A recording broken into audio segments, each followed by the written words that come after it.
கன்னிராசி. கன்னிராசின்னு சொல்லவா இல்லை கஷ்டப்படுற ராசின்னு சொல்லவா?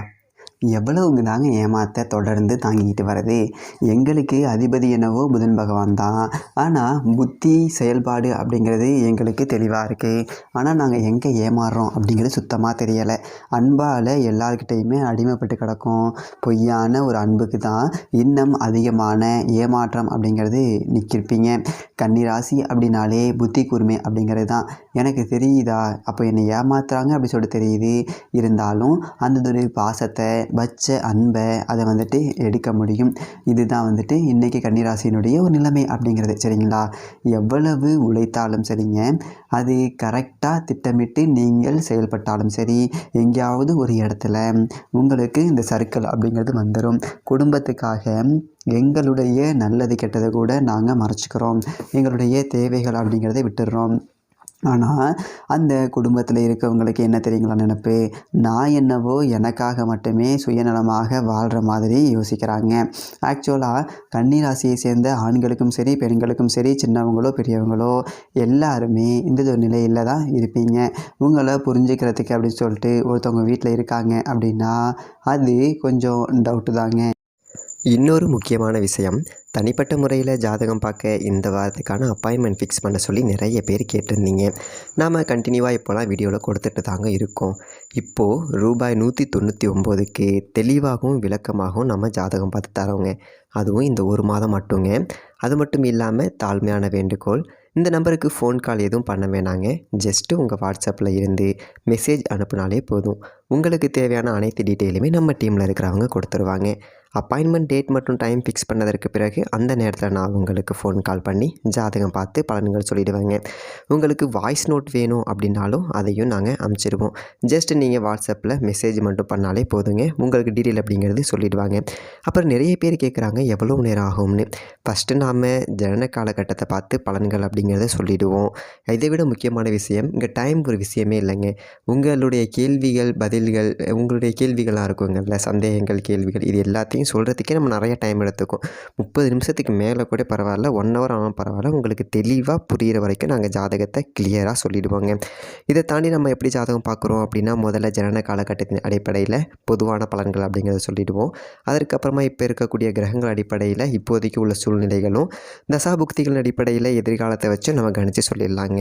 இதை தாண்டி கடைசியாக உங்களுக்கு தெளிவான உங்களுக்கான பரிகாரம் அப்படிங்கிறதையும் சொல்லிவிடுவோம். இதில் இருந்தே உங்களுக்கு எல்லா டீட்டெயிலும் கிடச்சிரும். கடைசியில் ஜாதகம் இல்லைனாலும் ஜஸ்ட்டு பிறந்த தேதி, நேரம், பிறந்த இடம் மட்டும் சொன்னாலே போதுங்க.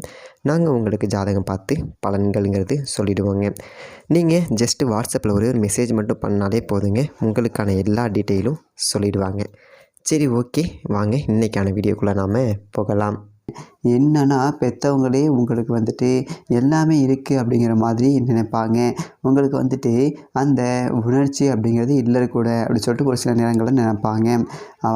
பாசம் அப்படிங்கிற ஒரு விஷயத்தில் நீங்கள் எந்த அளவுக்கு ஒரு கோழையாக இருக்கீங்க அப்படிங்கிறது உங்களுக்கு மட்டும்தாங்க தெரியும்.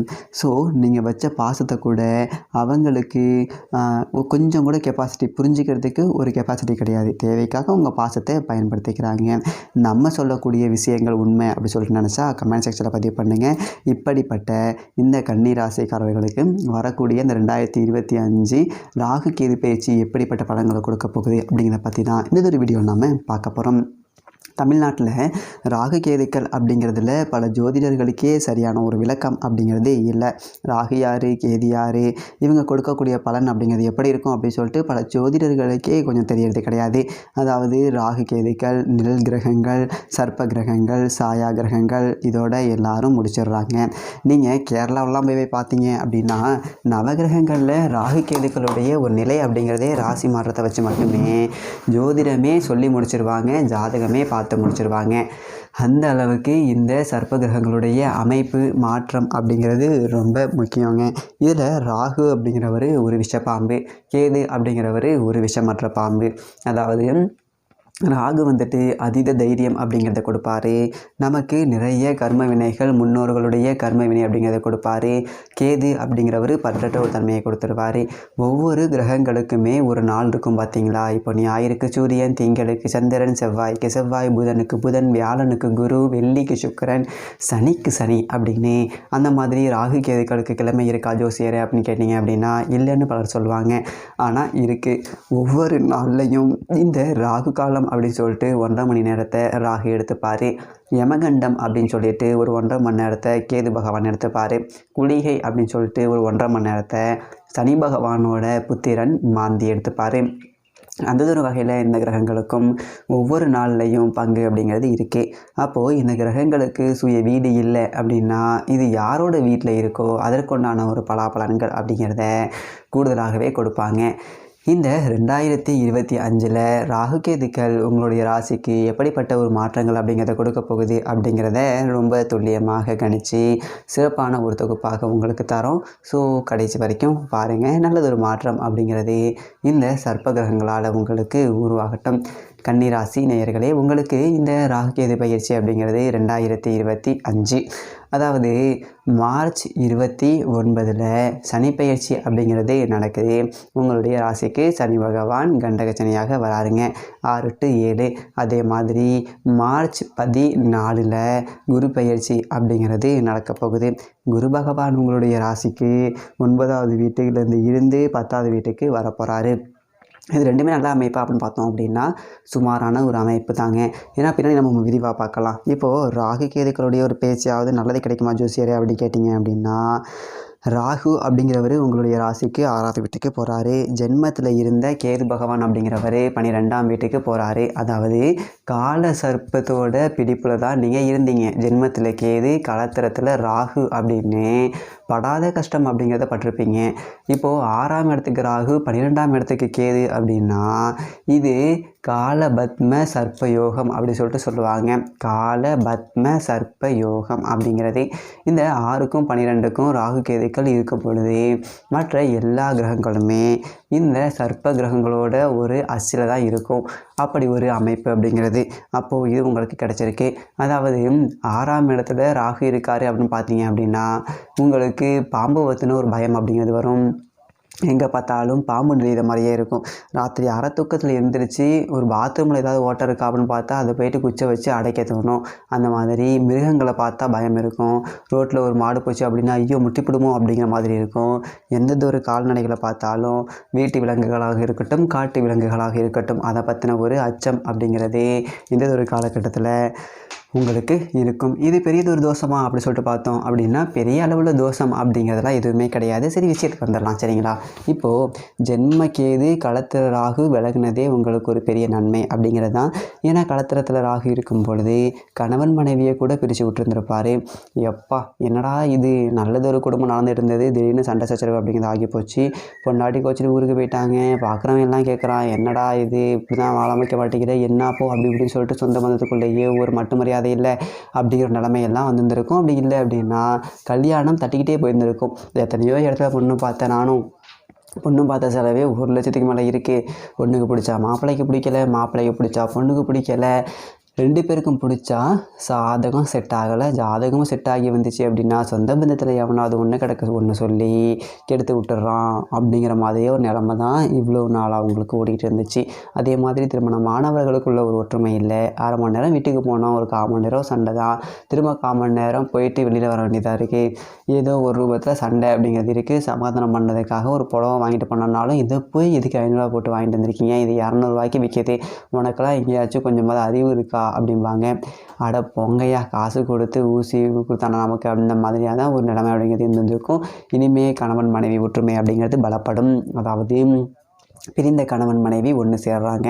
காதல் உறவுகளில் இருந்த பிரேக்கப் அப்படிங்கிறது என்ன பிரேக்கப்லாம் சொல்கிறாங்கல்ல, அந்த ஒரு விஷயம் இருந்தவங்க கூட இவன் மறுபடியும் ஒன்று சேர்ந்து காதல் உறவு அப்படிங்கிறத திருமண உறவாக மாற்றக்கூடிய ஒரு யோகம். இவ்வளோ நன்மைகள் அப்படிங்கிறத ராகு கேது பயிற்சி அப்படிங்கிறது கொடுக்கும். அதே மாதிரி கொஞ்சம் பண இழுப்பு அப்படிங்கிறது வரும். அதில் கொஞ்சம் கவனமாக இருக்கணும். குறிப்பாக யாருக்கும் ஜாமீன் ஜவாப்தாரி ஏற்றுக்கக்கூடாது. இதை உசிரே போகுது அப்படின்னு சொல்லிட்டு ஒருத்தவங்க பணம் கேட்டால் நம்ம கையில் இருந்தால் 10 ரூபா கொடுக்கலாம், இல்லையா இன்னொருத்தவன்ட்ட வாங்கி தரேன் போகிறேன் வரேன் அப்படிங்கிறதுல ஈடுபடாதீங்க. அந்த மாதிரி வம்பு வழக்குகள் ஏதாவது இருந்துச்சு அப்படின்னா அது இப்போ உங்களுக்கு சாதகம் பாட்டி போகலாம். குறிப்பாக கிரிமினல் வழக்கு ஏதாவது இருந்துச்சு அப்படின்னா ராகு கேது பயிற்சிக்கு முன்னாடி அதை எப்படியாவது சாட்சிக்காரன் காலில் விழுவதை விட சண்டைக்காரன் காலில் விழுவுறது பெட்டரா அப்படின்னு சொல்லிட்டு ஏதோ பேசி கீசி முடிச்சு விட்ருங்க. ஏன்னா ராகு கேது பயிற்சிக்கு பிறகு 6ஆம் இடத்துல ராகு இருக்கும் பொழுது வழக்கு விவகாரங்களில் சிக்கக்கூடிய ஒரு வாய்ப்பு அப்படிங்கிறது இருக்குது. பேச்சில் நிதானத்தை கடைபிடிக்கணும். பொதுவெளியில் பேசும்போது வார்த்தைகளை கவனமாக இருக்கணும். அரசியலில் இருக்கிறவங்க சமூக வலைதளங்களில் எழுதும் பொழுது மேடையில் பேசும்போது ஆதாரமற்ற கருத்துக்கள் அவதூறு கருத்துக்கள் இந்த மாதிரி எதுலேயும் சிக்கியிருக்கக்கூடாது. அது ரொம்ப ரொம்ப ரொம்ப ரொம்ப கவனமாக இருந்துக்கணும். அதோட இந்த நகை நட்டு அடகுல இருந்துச்சு அப்படின்னா அதாவது அதை மூட்டு எடுக்கணும். அதாவது மறந்து போயிட்டீங்க அப்படின்னா ஏலம் போயிடும். அப்போ உங்களை வந்துட்டு கச்சி கட்டிட்டு இருக்கும். ஸோ இந்த இதுவும் நல்லதே கிடையாதா ஜோசியர் அப்படின்னு சொல்லிட்டு கேட்கலாம். இருக்குது, அதில் எந்த ஒரு மாற்றமும் இல்லை.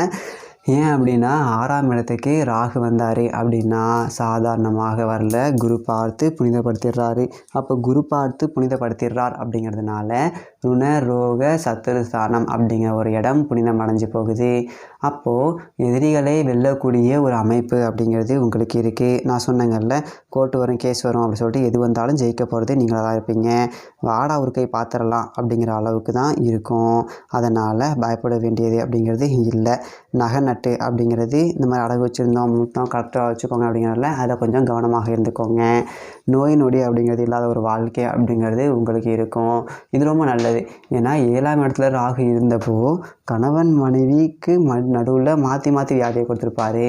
ஆம்பளை வீட்டில் இருந்தாங்கன்னா பொம்பளை வந்து ஆஃபீஸில் இருந்திருப்பாங்க. அதே மாதிரி ஒரு பொண்ணு வந்து ஆஸ்பத்திரியில் இருந்தாங்க அப்படின்னா ஒரு பொண்ணு வந்து வீட்டில் இருந்தாங்கன்னா அந்த வீட்டு ஆம்பளையால் வந்து ஆஸ்பத்திரியில் இருந்திருப்பாங்க. இந்த ஒருத்தர் மாற்றி ஒருத்தர் கொஞ்சம் மருத்துவ செலவு பண்ணிட்டு கிடந்தீங்க பார்த்தீங்களா, அந்தந்த ஒரு காலகட்டம் அப்படிங்கிறதே இருக்காது.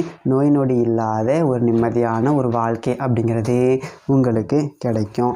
இதே காலகட்டத்தில் இந்த கண்டக சனியோடைய ஒரு ஆதிக்கம் அப்படிங்கிறது இருக்குது. அப்படிங்கிறதுனால கொஞ்சம் கூடுதல் கவனத்தோடு இருக்கணும். கணவன் மனைவிக்குள்ளே விட்டு கொடுத்து போகணும்.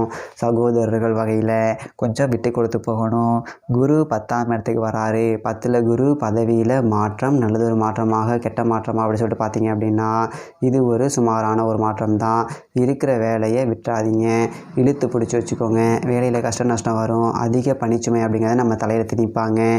அந்தாண்ட ஒருத்தன் சும்மா உட்காந்துருப்பான், வேலை செய்யாமல் அவனும் விட்ட வேலையை கொடுக்காம ஏற்கனவே ஏகப்பட்ட வேலை நம்ம செஞ்சுக்கிட்டு இருப்போம். அடுத்தது ஒரு வேலையும் கொண்டாந்து வந்து நம்ம தலையிலேயே சுமத்துவாங்க. அதனால் ஒரு சலிப்பு அப்படிங்கிறது வந்துடும். அட போங்கடா, என்னடா வேணுக்குனே பழி வாங்குறாங்களோ, ஒரு சம்பளம் ஒன்று கூட கொடுக்க மாட்டேங்கிறாங்க, மாட்டை வேலை வாங்க மாதிரி வாங்குறாங்க, இப்படிலாம் தோணும். வேறு வழி இல்லை, இழுத்து பிடிச்சி வேலையை ஓட்டுங்க. பிற்காலத்தில் நன்மை அப்படிங்கிறது நிச்சயமாக உங்களுக்கு நடக்கும். பெரியதொரு அளவில் பாதிப்பு அப்படிங்கிறது எதுவும் இருக்காது. அது மட்டும் இல்லாமல் இந்த ஒரு காலகட்டத்தில் பார்த்தீங்க அப்படின்னா மற்றபடி குரு 10ஆம் இடத்துல இருந்தாலும் அவரோட பார்வையால் சில நன்மை அப்படிங்கிறது செய்வார். அந்த ஒரு வகையில் குரு பகவான் உங்களுடைய ராசிக்கு தனஸ்தானத்தை பார்க்குறாரு. அதனால் காசு பணத்துக்கு பஞ்சம் அப்படிங்கிறது இருக்காது, பெரியதொரு பாதிப்பு அப்படிங்கிறது எதுவும் இருக்காது. அதே மாதிரி உங்களுடைய ராசிக்கு 2வது வீடு 4வது வீடு 6வது இடத்துல எல்லாமே குரு பார்த்து புனிதப்படுத்துகிறார். அப்படிங்கும்போது எந்ததொரு சக பிரச்சனைகள் ஏதும் இருக்காது. ஓரளவுக்கு நன்மை அப்படிங்கிறது இருக்கும். இருந்தாலும் சர்வசாந்தி பரிகாரங்கள் அப்படிங்கிறத பண்ணிக்கிறது அப்படிங்கிறது நல்லது. உங்களுடைய சுய ஜாதகத்தில் யோக பலம் பெற்ற ஒரு நன்னாளில் போயிட்டு சர்ப்பசாந்தி பரிகாரங்கள் அப்படிங்கிறத பண்ணிக்கோங்க. ராகு கேது பயிற்சிக்கு முன்னாடி திருநள்ளாறு இல்லை காளகஸ்தி போயிட்டு வணங்கிட்டு வாங்க. அதுவும் முடியலை அப்படின்னா உள்ளூரில் இருக்கக்கூடிய ஆலயங்களுக்கு போயிட்டு துர்க்கை அம்மனுக்கு நெய் தீபம் அப்படிங்கிறது ஏற்றுங்க. எலுமிச்சை பழத்தை பிழிஞ்சு கொடுத்து அந்த எலுமிச்சை தோலில் நெய் அப்படிங்கிறத நிரப்பி எலுமிச்சை தீபம் அப்படிங்கிறத ஏற்றுங்க. அரளிப்பூ மாலை அப்படிங்கிறது சாத்தி துர்க்கை அம்மனை செவ்வாய்க்கிழமை ராகு கால நேரத்தில் வணங்குங்க. எல்லா பிரச்சனைகளுமே நல்லதொரு முடிவுக்கு வரும். கன்னி ராசிக்காரர்களுக்கு எல்லாமே நல்லதாக நடக்கும். நன்றி, வணக்கம்.